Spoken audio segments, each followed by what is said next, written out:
We want you to be as safe as possible when the roads ice over like this. And of course, the first bad spots are always those bridges and overpasses. Seems like the first reports of wrecks we always receive are on those elevated roads. And in Travis County, those include multiple bridges like on Loop 360, especially near Bee Caves Road, and elevated roads like 183 and SH 45. It is also important to be smart on flyovers like 183 at Mopac and Interstate 35.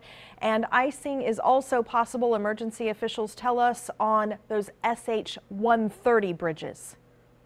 And remember, it is not always easy to spot those icy patches. In fact, when the road is already wet, it can almost be impossible to tell the difference. But hitting the icy part could cause your tires to spin out and put you in danger. TxDOT will do its part, spraying a chemical mixture on the roads tonight, but they only have so many trucks to cover so much of the road. KXAN's David Scott joins us live from TxDOT in Northeast Austin. Dave.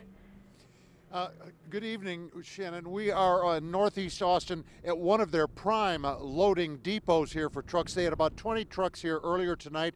They were loading them up, and as quickly as they could load them up at about 7:30, they'd go off about 5 or 6 trucks at a time. There's about a half a dozen still left here. They load them up with magnesium chloride, and then they go out to the first calls of ice wherever it may be.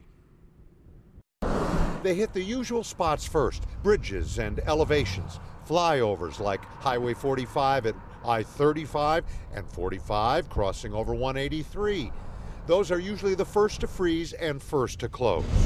Trucks began rolling out of here around 7:30 in the evening. Some 200 crew members are manning 90 trucks in Central Texas, dumping liquid and solid magnesium chloride before things ice up and another batch after.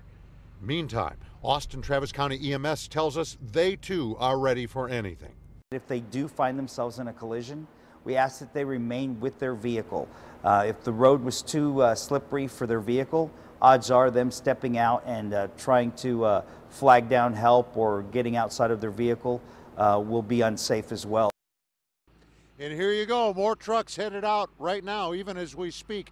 They do not use sand because ice would only cover the sand, and then when it's all over, they got a mess to clean up. Instead, they use that magnesium chloride. What that does is lower the temperature at which rainwater would freeze, in effect, de-icing it.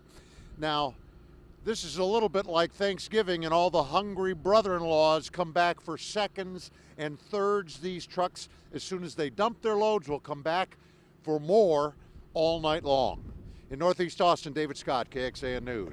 And remember, on KXAN.com, you will find our complete list of all the closings and delays for tomorrow. And be sure to tune in tomorrow morning for the most up-to-the-minute information. Our news will start a half hour earlier at 4 o'clock tomorrow morning. Also, remember, you have access to some incredibly powerful tools with our First Warning Weather app. This would be a really good time to download it tonight. We have links on KXAN.com.